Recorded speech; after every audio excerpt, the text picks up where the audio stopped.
attempted to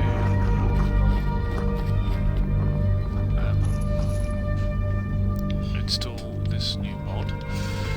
Hopefully it has... Yes, good.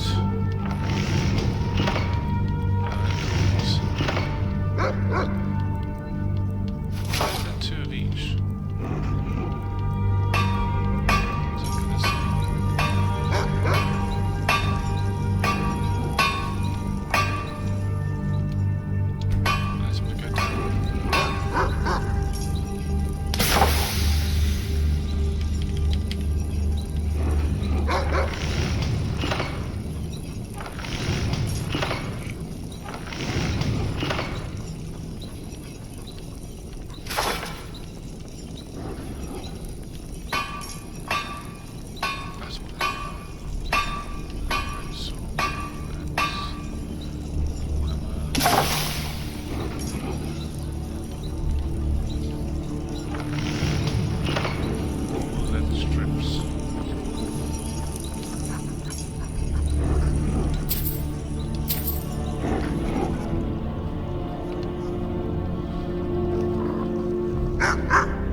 So number 2 is sneakiness, number 3 is one hand,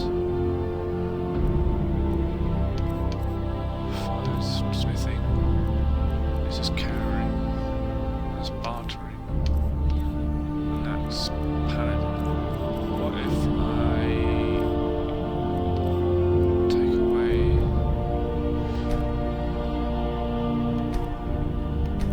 those?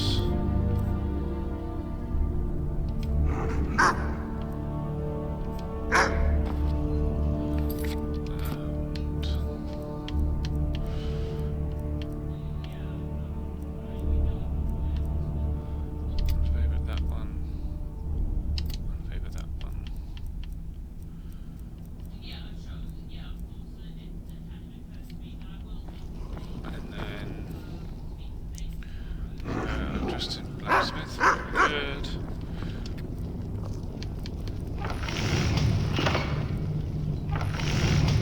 Did I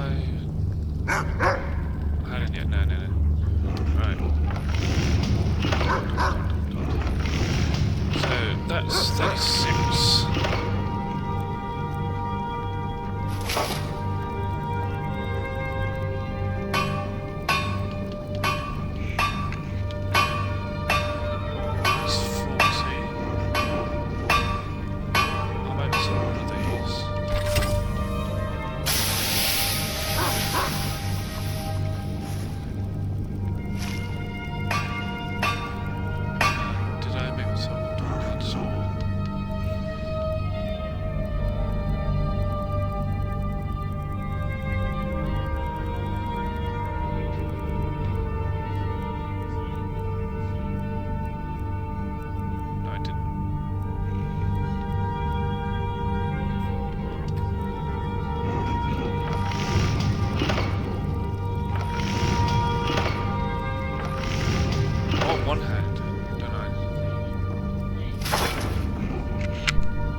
Greetings.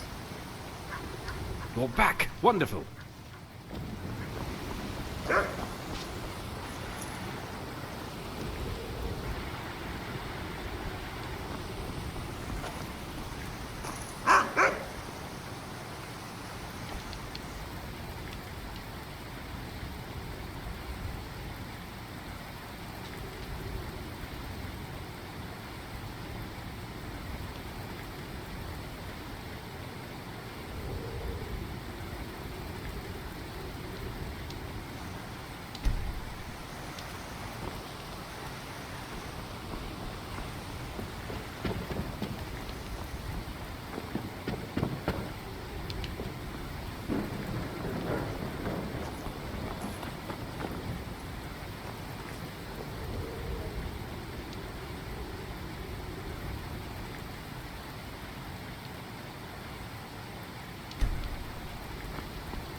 I'd read stories about the Solitude windmill, but I didn't expect it to be that big.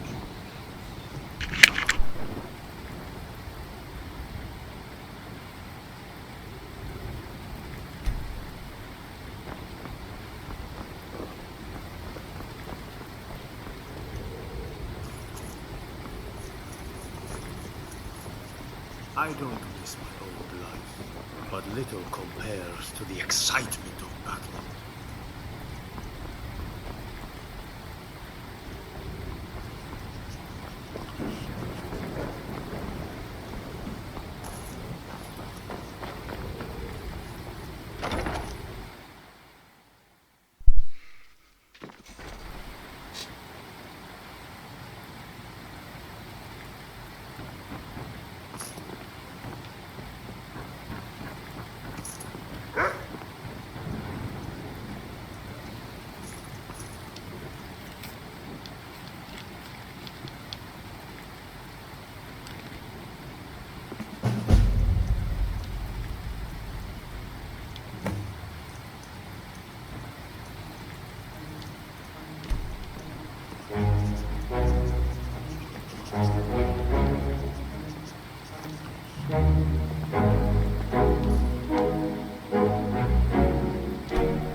From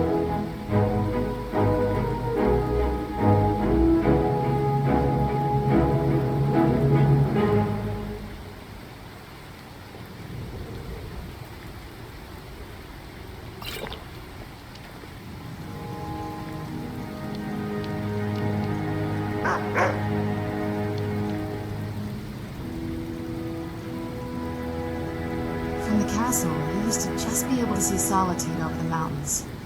It's exactly what I'd imagined.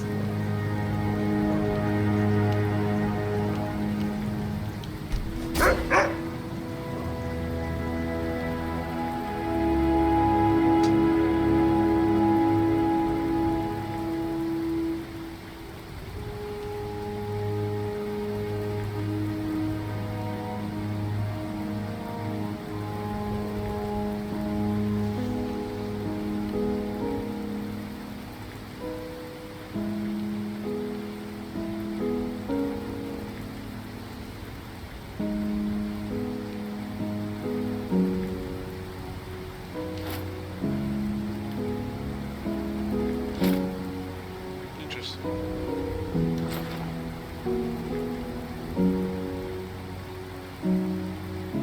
Got those gold areas are quite obscure.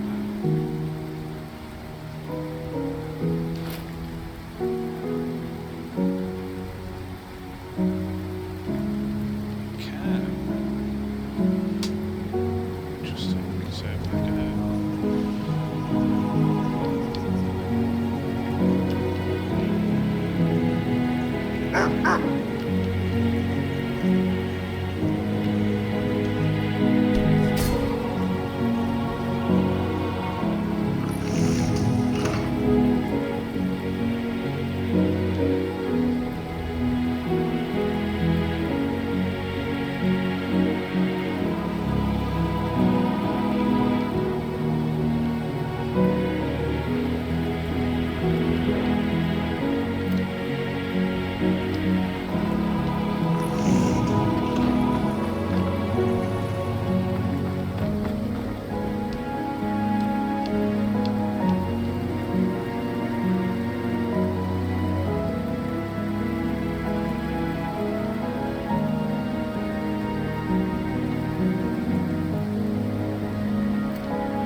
Let's focus on the one that is so much.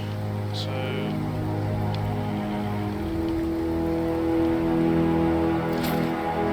gold earrings. Ring. Need a ring of one. I think I got one.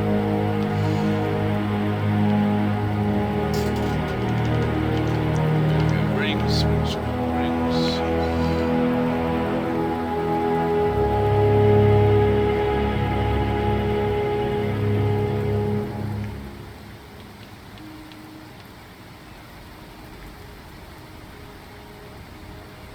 Silver garnet ring.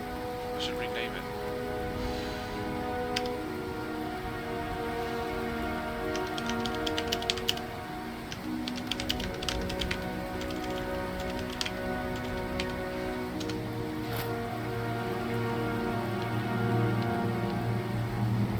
I should have so not duplicated it.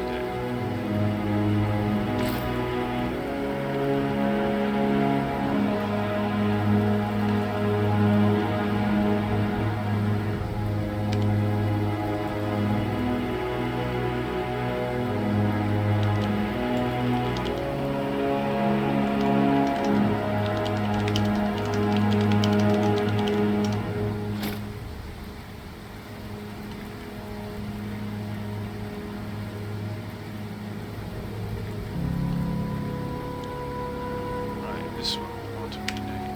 Let me rename it, please. And that's not. See, that's not words.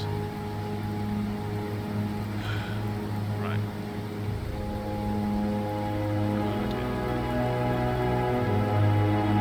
Drop.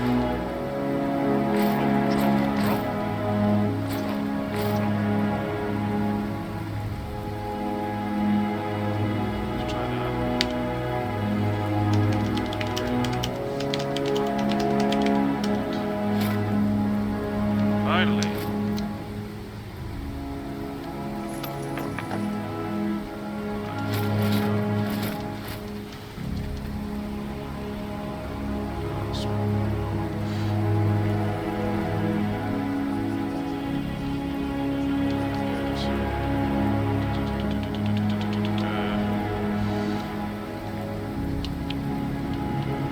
Should be here. One hand. Right.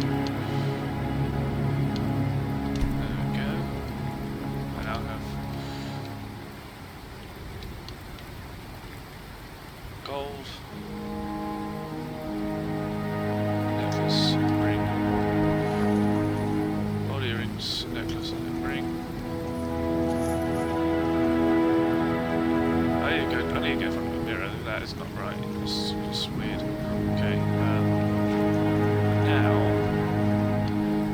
go to here.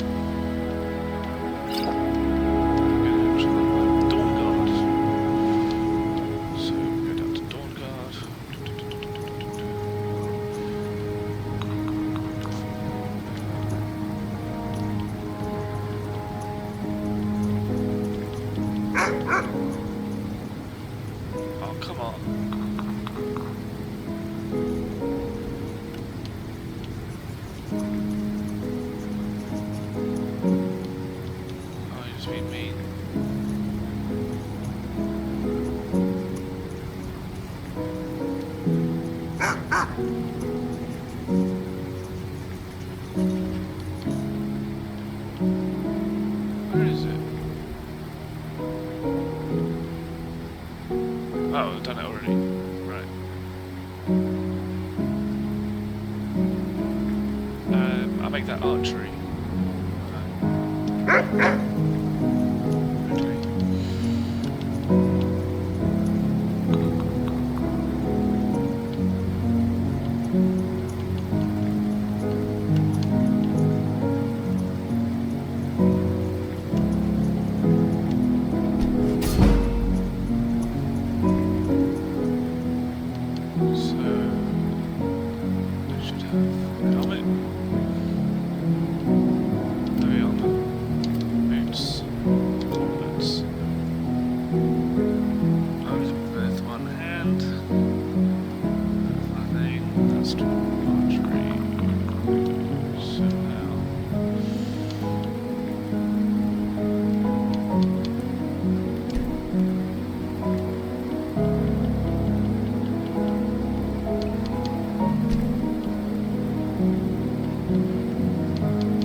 Okay.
Necklace. Check the necklaces. Time, body.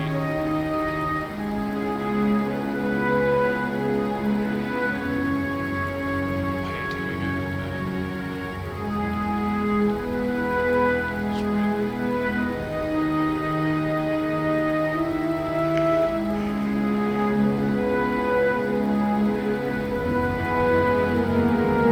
The necklaces.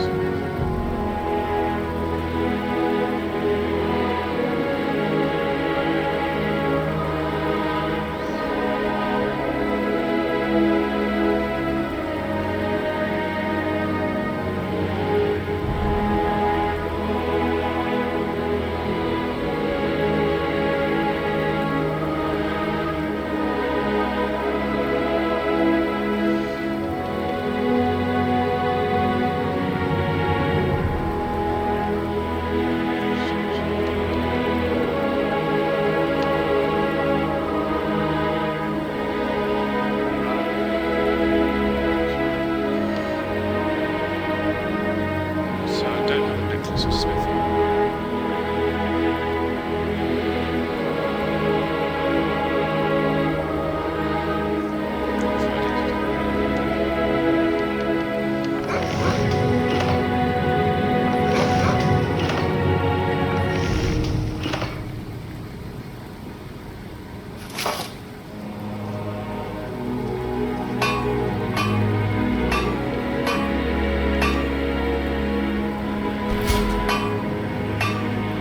So I made a gold necklace using smithing, so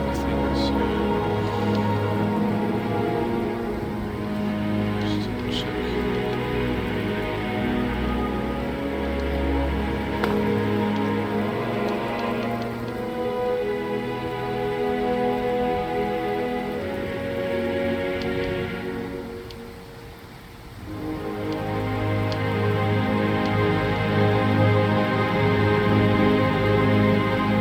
So this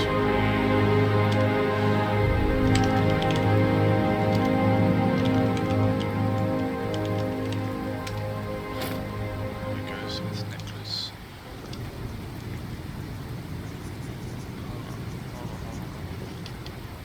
Check my rings again.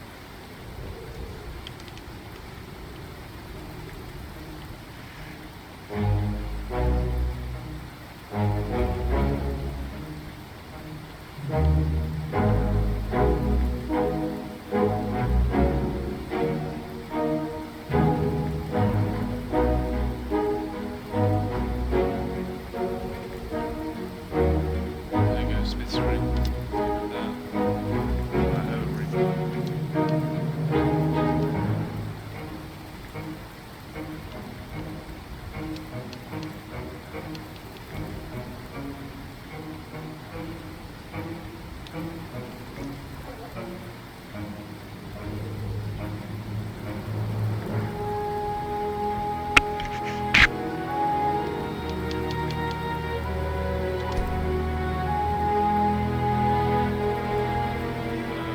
So it's just really a necklace.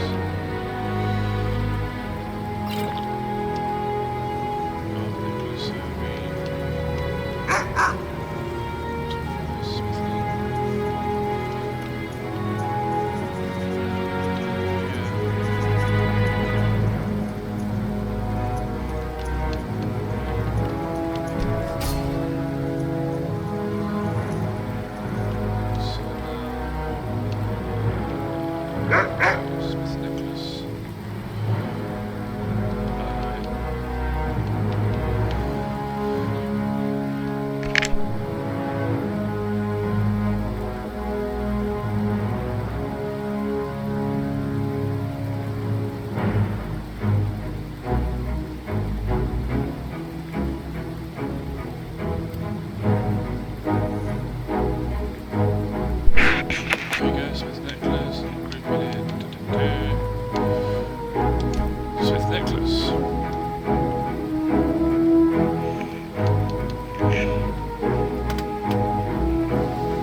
Not as dumb as you look.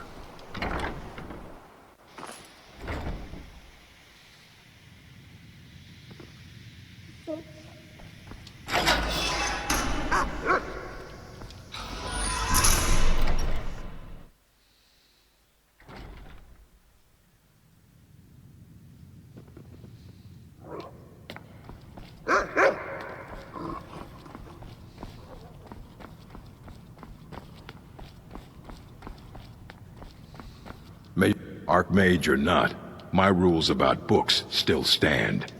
A moth priest? What in Oblivion do you need a moth priest for? Suppose that's the option. Fine. No need to get your britches in a twist. The obvious answer is to go to the Imperial City. The moth priests make their home in the White Gold Tower. Sometimes they go out looking for Elder Scrolls. Lucky for you, there's a moth priest in Skyrim right now, doing just that. He stopped in to do some research in the library, then left for Dragonbridge. If you hurry, you might catch him there. All this knowledge might have been lost were it not for you.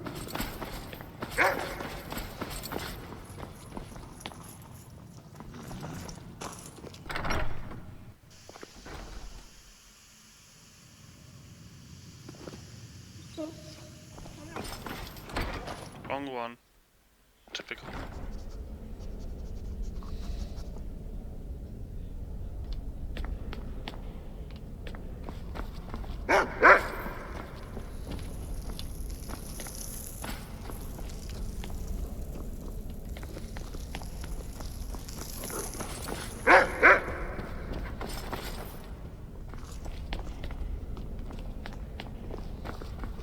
What's wrong with the elements?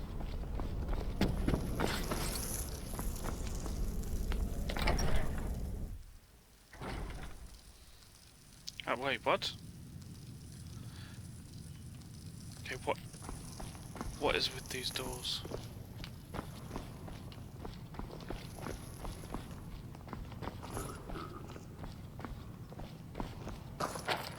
I don't understand these doors. I'm sure you've made note of who's been the most helpful during your time here, Archmage. That goes to Hall of Elements. Be careful. That goes goes to Skyrim.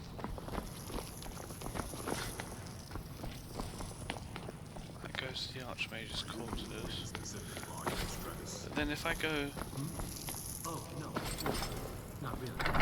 this way,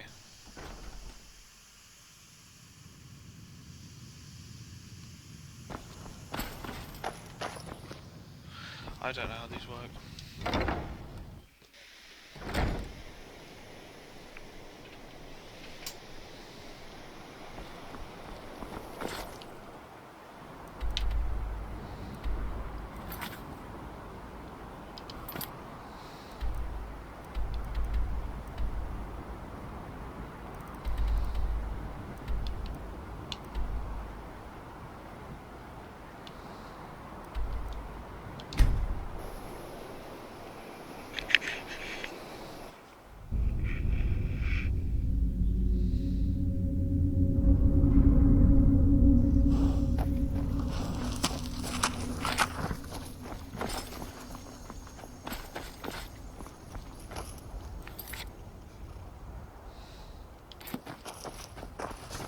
It's like the ancient legends.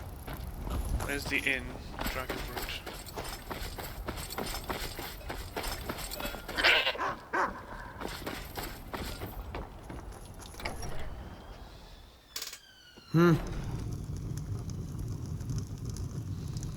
Welcome. Let me know if you want anything. I think I got a clean room around here somewhere. Yes. Make it quick. Fate is the name. I keep the inn. Yeah. Julian's an assistant. Good to see you, my friend. Have you ever heard of anything so ridiculous? As if you need to train for that sort of thing. Who do they think they are? Bards? I'm sorry, but I couldn't care You there. less about your Heed my present customs request. and the various modes It'll of only take a profession. moment of your time. For what I ask plain. If you're a bard, for your own sake, do not sing, for your voice cannot compare to mine.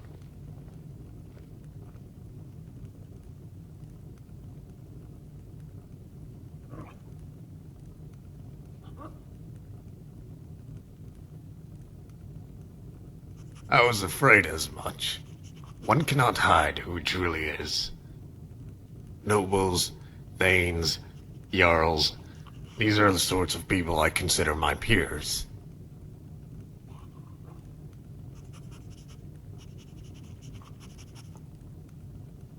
You're wrong. I wasn't always a handsome bard. I used to be a handsome adventurer, and before that I was just handsome. Unfortunately, my adventuring days came to an end after I nearly lost my life in a scuffle with a group of bandits known as the Silver Hand. After that, I figured it wasn't worth it. Sure, I was a damn good fighter. The best. But I was damn near good at everything else, too. I owed it to this world to keep me alive. I can't even begin to imagine what sort of Daedric nightmare Skyrim would be if I didn't exist.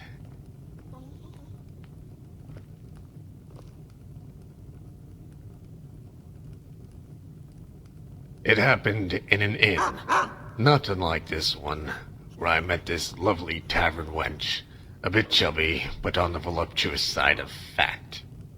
I could have charmed and cajoled her, but I've always been the type to show rather than tell. So I showed her just exactly how her previous lovers had failed her. Unfortunately, my fevered thrusts were such that she accused me of turning into a beast during the height of my passion. Literally. To be specific, she said I was a werewolf. When rumors spread around of my transformation, I became a target of the Silver Hand. That wench made the coffin maker a lot of money that day, with all the men I was now forced to kill. I'm beginning to think the two were kin.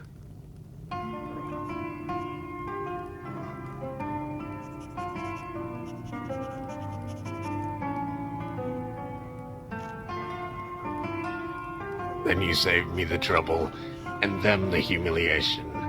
Against the likes of you, I'm assuming they at least managed to put up a fight. While their woman must lament the fact that I wasn't there to ravage them, it's probably better this way. The tavern wench, you see, did not lie. I do indeed have a problem with controlling my transformations, but only when I lie with a woman. It never used to be a problem, but now that I hunt for flesh instead of blood, her sign seems to have altered the nature of my curse.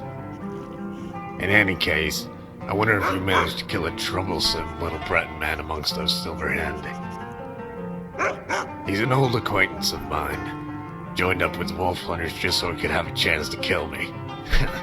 As if I could be killed.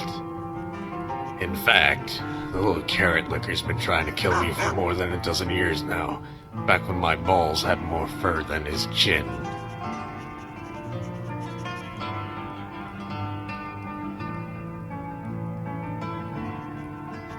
You'll have to ask him. I haven't the faintest idea. Probably fell in love with me or something, seeing as I have that effect on women and men. All I know is, wherever I go, he manages to show up. We fought with swords, bare knuckles, knives, bows, and scrolls. We fought in the snow, in caves, in taverns, and on horseback. We fought alone, with companions, on opposite sides of the war. The one place he doesn't like to fight is out in the sun. I think it's because he's a bloody vampire. Now that I'm a bard, he'll likely become a writer so he can document his lies in books while I immortalize the truth in song.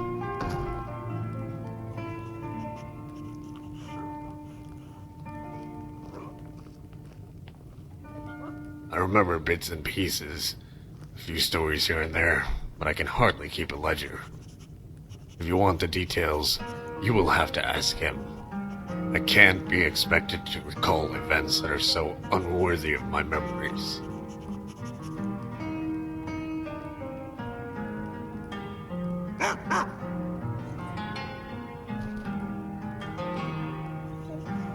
If you're that interested in my exploits, I'm sure I can drudge up a few details. Let's see. I believe it was a stormy night in Whiterun, and travelers from across the hold crammed themselves into the Bannered Mare. I remember being confronted by a child dressed from head to toe in steel. Only upon removing his helmet he revealed himself as the Breton. In the interest of sport, I offered to allow him to duel me on horseback, while I fought blindfolded. It was the only way to even the odds.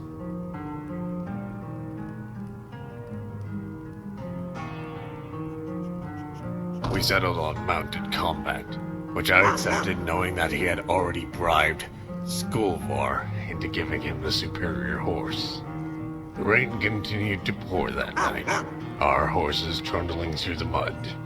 It was his opinion that the vast tundra would make for a fine arena.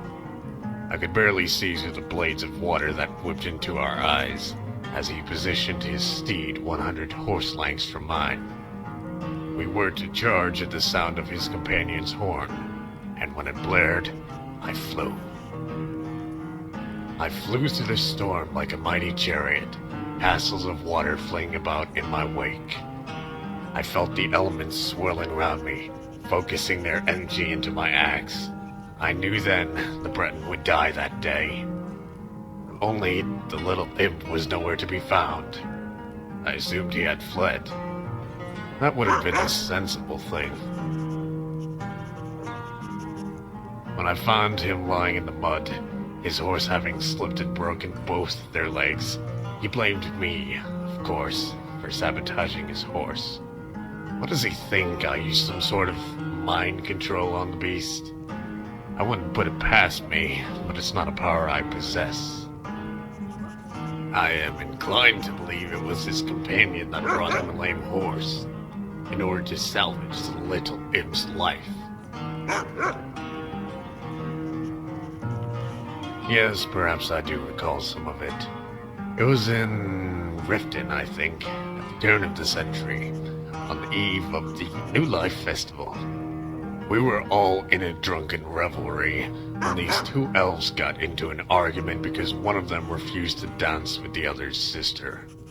Then the one elf says to the other, If your sister looks anything like you, I'd rather bet an orc. Then an orc woman rises from her chair and yells some sort of curse before smashing a flagon across his nose. Pretty soon the whole place is an all-out brawl. That's when I felt a tap on the shoulder. My instincts were to turn and duck. Too bad the Breton was aiming for my neck. The little imp ended up shaving my scalp. "How much did you pay those elves to start this?" I asked him. He said he didn't have to pay them anything. When he told them the plan was to kill me, he said they offered to do it for free. An obvious lie, of course.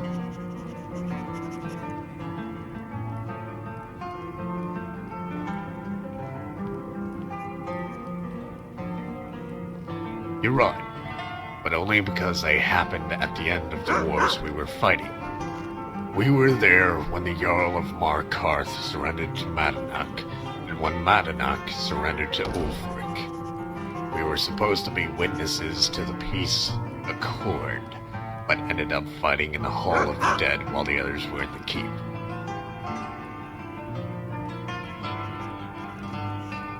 Naturally, it was he who initiated both duels. I would never do something so undignified given the circumstances. As the clasp of swords tend to echo in those spacious dwarven ruins, we were limited to bows. Of course, I was working with a handicap.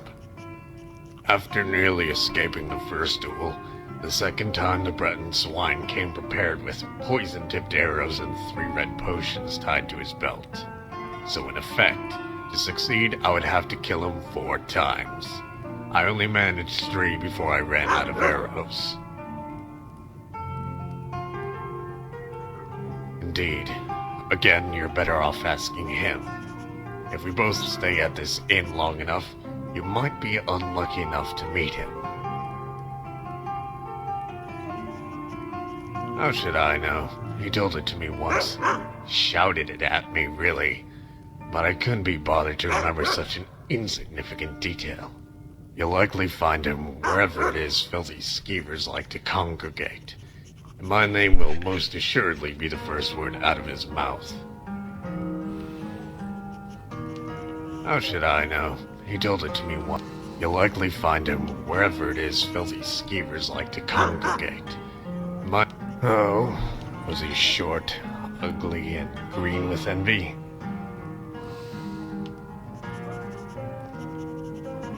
Must not have been the same guy then. If ugliness were a crime, all the golden Tamriel couldn't clear his bounty. Best to ignore the fool and pretend we never had this conversation. Some think it was a voice born to tell stories, or one meant to lead men into battle. Others contend my very throat was forged by dragonfire.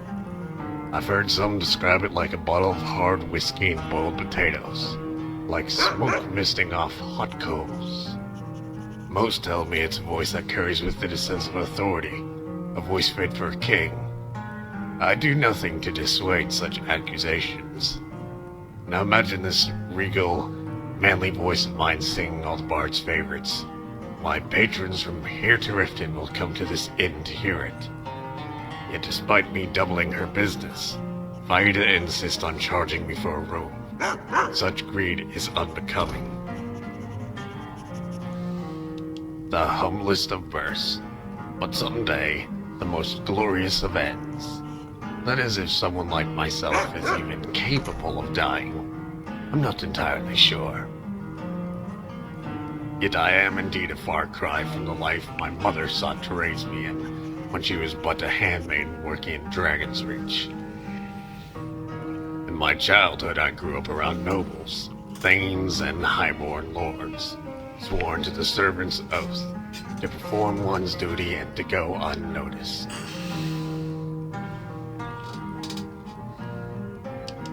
Indeed, only I can think of nothing more dreadful than going unnoticed. You see, I've always longed for attention, yearned for it, craved it. And there is no purer attention, no higher appraisal of one's worth than the giving of applause. That's what I play for. The last pluck of a lute string and the faint echo of silence before the crowd roars in appreciation. I play for both the silence and the roar, the anticipation and the climax. The moments that seem to go on forever, and yet are never long enough. Of course you would. Tell me, with what song shall I escort you to the heavens?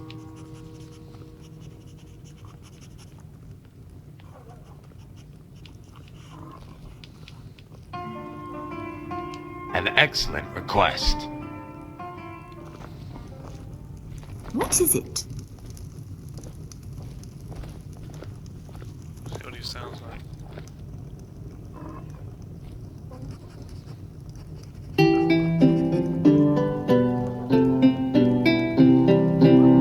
I knew myself a maiden fair with emerald eyes and fire red hair. She owned a tavern by the sea and served warm drinks of mellow honey. It's a different person. Drink ye merry, drink ye thirsty, bring thy crew and revel freely. For on one thing we're all agreed, that Mogo made the finest mead.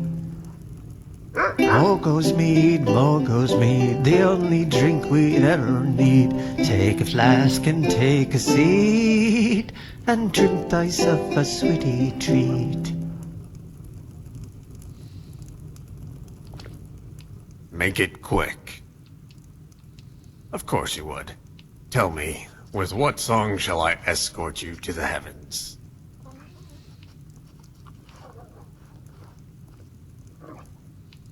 Yes, it's natural for you to assume that I compose as well as I sing. Make it quick. And as a matter of fact, I do, but not for free.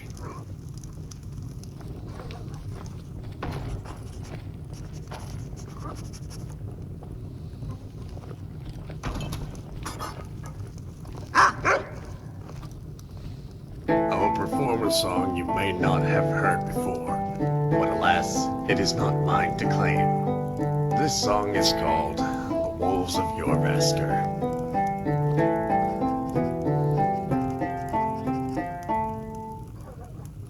The wolves stood upon great Yorvasker to meet the sons of Isgramor. They said, what are you but a harbinger to leave us hopeless and forlorn? The wolf brought its fangs and spread its claws and tore at its own hide. Drink the blood and become my sons, or by dawn you'll not survive. And so the pack was born again as the wolves of Yorvasker, to rule in life and serve in death as a moonlight-bound hunter. And so the pack was born again. Where have you been? As the wolves of Yorvasker, to rule in life and serve in death as a moonlight's dark hunter.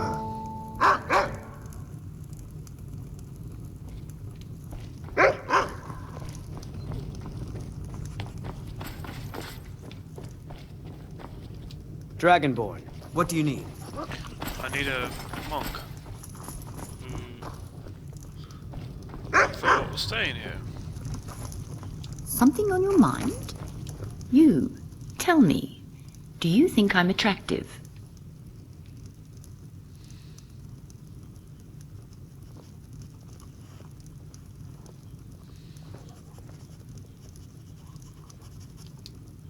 I know that. That wasn't what I asked. I'm fairly sure I'm all four of those things, and the High Elf is none. Alduin is my arch enemy, my nemesis in love. Nelos is always talking to her, confiding in her, when he should be doing those things with me. Right. It makes no sense why he prefers her company. Unlike that Somerset I saw, I'm a fellow Dunmer. Not to mention I'm cuter, funnier, and by far the more talented mage. And the worst part is they just met. How can he value the counsel of that drunk over his companion of 5 years.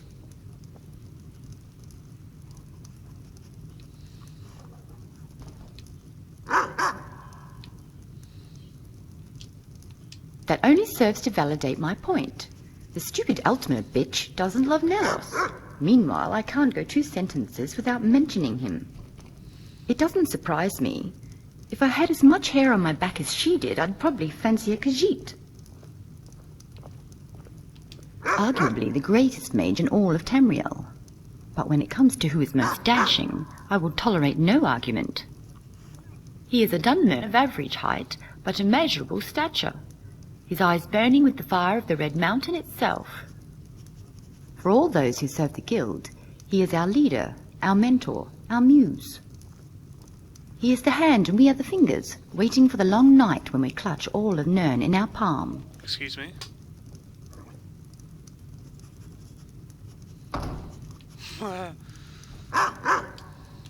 We are a small group of mages, whose ideals do not always align with the 100 or so guilds that now roam Tamriel in place of the one. The Synod is too political. The College of Whispers is too short-sighted. The Sishiks are too close-minded. And let's face it, Winterhold is a wreck. The Radiant Dark is open to all who possess skill with magic, whether the light you cast shines brightly or darkly. Those who have power seek it, not for politics or justice, knowledge or peace, but for power itself.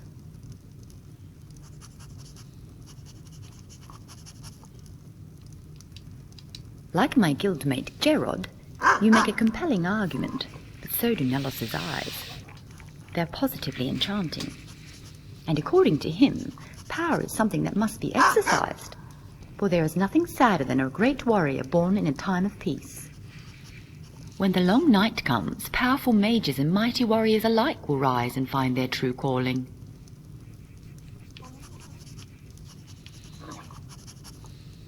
The one written on the face of all who fear us, for Nelos himself wrote it. I've often thought of how it will come, dreamt of it. Imagine a cool winter night, when the only sound you hear is the wind threading through the trees. The sort of nights made for long shadows and dark phantoms, for quick daggers and hot blood. A night born for unholy rituals, hushed whispers, and shivers down the spine of children and men. A night when the end of all things is possible. A wonderful night to have a curse.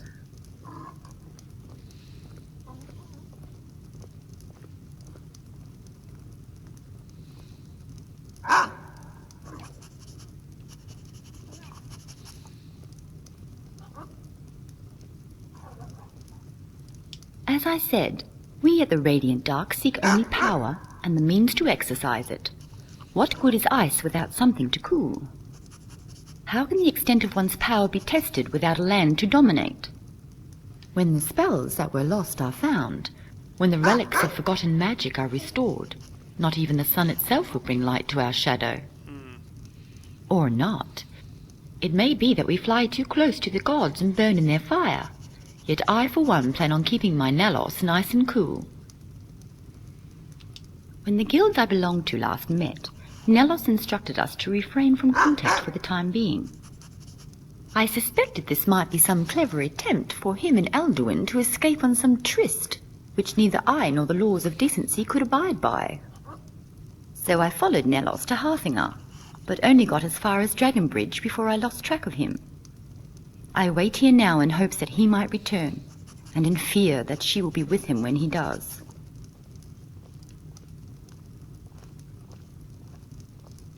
I am, and I'll have you know it wasn't all talent. I worked very hard to become the mage I am, a mage not everyone thought I could be. I still remember when I was but a novice at the college. Whenever I cast a destruction spell, everyone would comment on what a good enchanter I was. I didn't realize it at the time, but I think they were insulting me. Although, to be fair, I am a good enchanter. The best.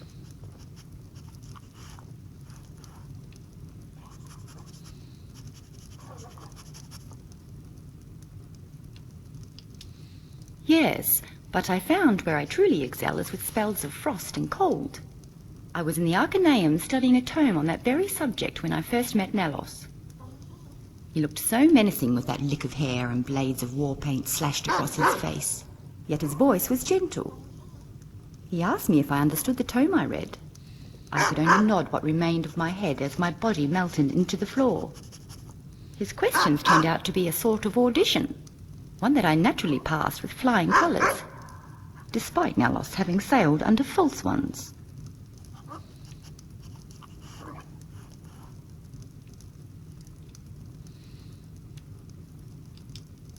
Nalos recognized my talent for destruction and chose to cultivate it, whereas Mirabelle wanted me to train under the Master Enchanter. Of course, he wouldn't accept me into his guild without first passing 3 additional tests. The first was to still his heart, the second was to make him smile, and the third was to take his breath away. Okay, so maybe those tests were self-imposed, but I still plan on passing them. It was a book recommended to me by the librarian's apprentice on the nature of destruction magic. While some schools attempt to mimic reality and others try to alter it, it was unclear whether destruction was doing one or the other. When you harness the elements, do you draw them from nature or manifest them? When heat is drawn to make fire, does the air lose warmth? Much of this was explained to me by Nalos. Not that I needed him to. I understood it just fine. I just wanted to hear his voice.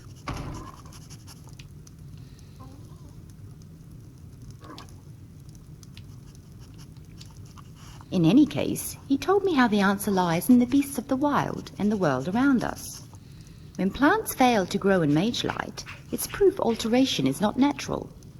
When the invisible can be touched, it proves that illusion is not real. Then look at the way catfish come to the surface when the earth is about to quake, or how rodents scurry indoors days before winter. Nature knows what's real, and it will react to a coming storm in the same fashion, whether it's made by mortals or gods. There's no way to be certain why the divines blessed me with such a specific gift, but I do know how. You see, fire scorches and lightning shocks, but ice is a paradox, for it can both destroy and preserve.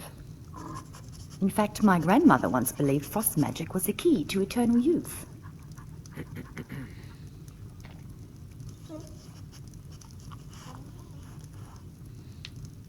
Well, the old bat thought if she slowed the heart and the body, she could slow the aging process itself. Every day she cast frost spells on herself, trying to delay the appointment the wrinkles had with her neck. Yet it only left her skin cracked and dry and whiter than a Nord's. She was a living ghost. Soon her health began to fail and she no longer could muster up the magicka for her daily treatment. That's when she bought me a tome on frostbite. She was completely mad, of course. Should a child always listen to her elders? Was it wrong for me to end her miserable existence?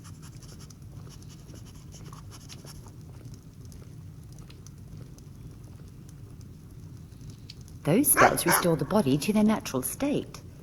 Aging is natural, death is natural, so restoration would only undo what the frost had done. In this instance, it might have saved her life, but it would not have made her young. Now, frost spells, they will undoubtedly kill you as they killed her. On the other hand, her corpse is very well preserved. That took a while. Farewell.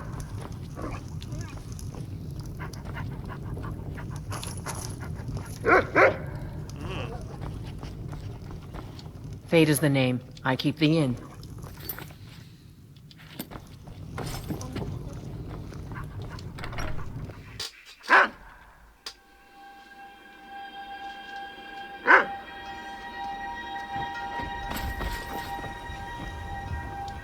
Where is that lazy man? No! I openly welcome the presence of armed strangers. Of course it bothers me. Next thing you know, there'll be more guards, and then we'll lose our homes as well. This is just the start of it. My husband owns it. Barely. He'll lose it soon enough. Now we're deep in debt, penniless, and about to lose our sole source of income. Nah, I don't think so. This was a beautiful Skyrim wedding.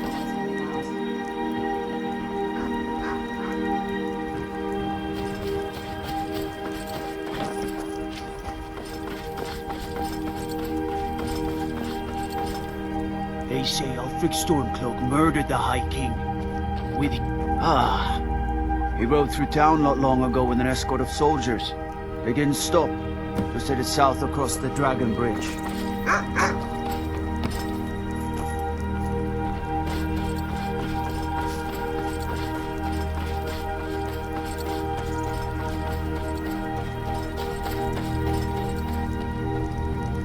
Hello, friend.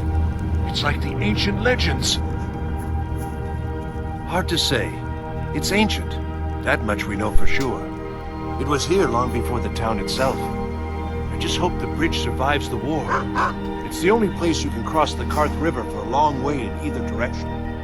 Could be if one side wants to keep the other from coming across. They might try to knock it down. Damn right it has. Demand's never been so high. At least not since I built the new mill. Her name's Olda. If you've met her, then you probably already know what I'm talking about. I swear that woman is the most spiteful shrew in all of Skyrim. I think there's a chunk of ice where her heart ought to be. Always good talking to you, friend.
What now?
But my master is dead, and his enemies will pay.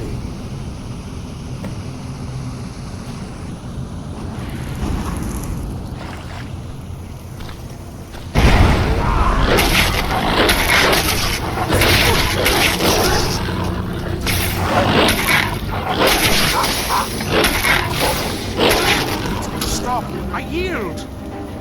That wasn't me. You were fighting. I could see your eyes. Who's there? But I could not see your eyes. Thank you for making that vampire.